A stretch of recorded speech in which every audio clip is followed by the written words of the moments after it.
चंडीगढ़ समेत पंजाब हरियाणा में लगातार मौसम का मिजाज बदलता नजर आ रहा है।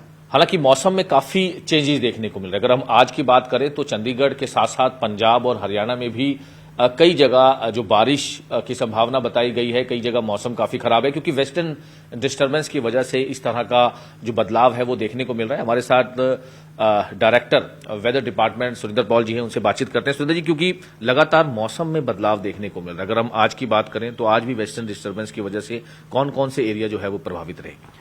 पंजाब में देखिए कुछ एरियाज रहेंगे, हरियाणा में ज्यादा असर नहीं होगा। हरियाणा की अगर बात करते हैं तो सिर्फ नॉर्थ हरियाणा या उसका ईस्टर्न पार्ट जैसे पंचकुला, अंबाला, यमुनानगर, कुरुक्षेत्र, कैथल और कुछ करनाल तक कुछ एरिया आ सकता है जो कि जिसका असर जो है हरियाणा में देखना। पंजाब में देखिए, पंजाब में नॉर्थ वेस्ट पंजाब पे ज्यादा असर देखने को मिलेगा। वेस्टर्न और साउथ वेस्ट में थोड़ा कम है, लेकिन पंजाब के कई हिस्सों में जो है हरियाणा से ज्यादा बारिश होने की संभावना है। साथ साथ में क्योंकि टेम्परेचर हालांकि सामान्य से कम है तो कुछ जगहों पे जो है थंडरस्टॉर्म एक्टिविटी होने के चांसेस भी हैं, क्योंकि ये वेदर इवेंट्स आज ही है और कल से फिर मौसम ठीक रहेगा दोनों प्रदेशों में और चंडीगढ़ में भी।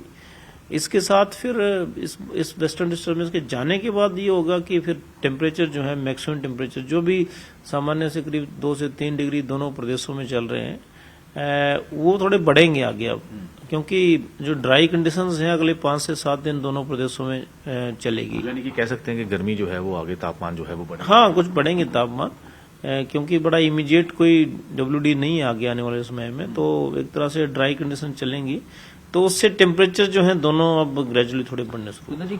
क्या कारण है? क्योंकि अभी मार्च का स्टार्टिंग है, फर्स्ट वीक की है, जैसे पहले भी बात हुई थी, कुछ ग्लोबल वार्मिंग क्योंकि क्लाइमेट लगातार चेंज हो रहा है और जिस तरह से तापमान में एकदम इजाफा हुआ है कहीं ना।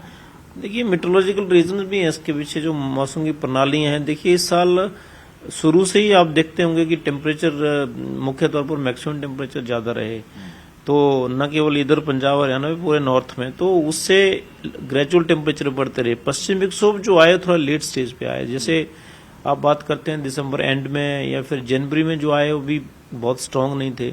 फरवरी में अभी ये WD जो था काफी स्ट्रांग था, तो उससे आपने असर भी देखा कि माउंटेन्स में बर्फबारी हुई। तो ये सब जो इवेंट्स चल रहे थे उससे टेम्परेचर में कोई बड़ा सिग्निफिकेंट फॉल नहीं आया, क्योंकि जनवरी में स्नोफॉल कम हुआ। एक तो ये कारण है। दूसरा ये है कि बीच बीच में इस साल फॉगी वेदर नहीं रहा, तो फॉगी वेदर से भी लगातार टेम्परेचर मैक्सिमम टेम्परेचर कम होते हैं, तो ओवरऑल जो टेम्परेचर का बढ़ना होता है उसमें कमी आती है।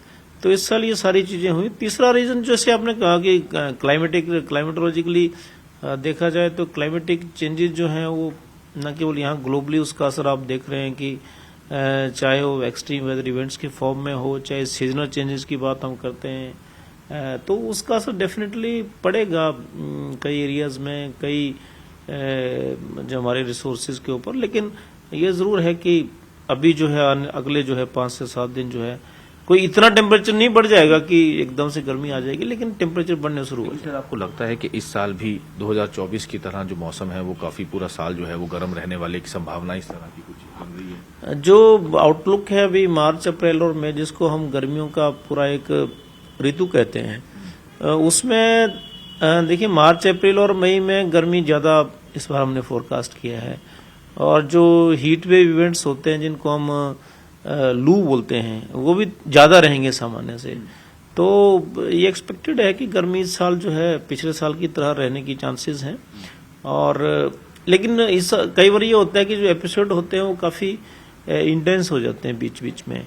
फिर अगर ओवरऑल हम बात करते हैं तो कम रहेंगे, लेकिन कई बार जो है एक्सट्रीम जो इवेंट्स है हो जाता है इंटेंस, बहुत हीट वेव होने से हो जाते हैं कि कई दफा जो है 2 से 3 दिन या 4 दिन इस तरह से काफी इंटेंस हो जाते हैं, जो कि एक ओवरऑल आप चेंजेस जो हैं देखते हैं क्लाइमेट चेंज की वजह से या ग्लोबली देखते हैं। क्योंकि 2024 में जिस तरह से देखा एयर क्वालिटी पुअर रहा काफी ज्यादा, और जिस तरह से जैसे आपने बताया कि ज्यादा फॉगी भी नहीं रहा, तो एक रीजन क्या रहता है? अगर हम देखिए, एक तो पॉल्यूशन तो है ही है एक कारण। देखिए, मुख्य तौर पर तो जो इंटरवेंशंस है रिसोर्सेज की, इकोनॉमिक एक्टिविटी की, इंडस्ट्रीज की, या जितने भी हमारी डेवलपमेंट्स एक्टिविटी हैं, उसमें कहीं ना कहीं एनवायरनमेंट के साथ हम जो है क्योंकि डेवलपमेंट होना है तो उसमें डेफिनेटली कुछ रोल होता है कि डिफोरेस्टेशन होगा, माउंटेन की डिग्रेडेशन होगी, तो ये सब चीजें कहीं ना कहीं कंट्रीब्यूट करती हैं टेम्परेचर बढ़ाने में।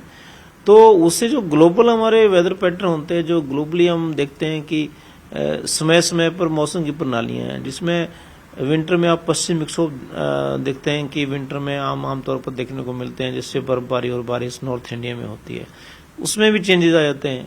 चेंजेस आने से जैसे सीजनल आप देख रहे हैं कि शुरू में अब बारिशें नहीं होती हैं, अगर डाटा भी हम उठाते हैं तो पिछले कुछ सालों से 7-8 साल से ये देख रहे हैं कि कमी आ रही है इनमें। उसके साथ साथ में फिर आप ये देखते हैं कि जो दूसरे पैसिफिक रीजन पे जो टेम्परेचर होता है वो दूसरे हमारे जो मौसम की प्रणालियां उनको प्रभावित करता है। जैसे आप पैसिफिक में कई बार अभी लालिना थोड़ा चल रहा है, एल निनो होते हैं, ये सब जो है हवाओं कहीं ना कहीं रीजन जो इम्बैलेंस जो है वो बना रहता है, तो उससे ये सब चीजें होती हैं। तो सर कहीं ना कहीं कह सकते हैं कि चिंता का विषय जरूर है, कोई चीजों पर विचार विमर्श करने की नहीं, जरूरत इसकी काफी है अब, क्योंकि अब हमें थोड़ा वेदर वाइज होने की जरूरत है। अगर मौसम की जो भी इंफॉर्मेशन है उसके हिसाब से हम अपनी गतिविधियां करते हैं तो मुझे लगता है कि काफी हद तक जो है हम इन चीजों को कम भी कर सकते हैं और अपना जो भी हमारा डे टू डे प्लानिंग है या दूसरी एक्टिविटी है उनको मैनेज भी कर सकते हैं।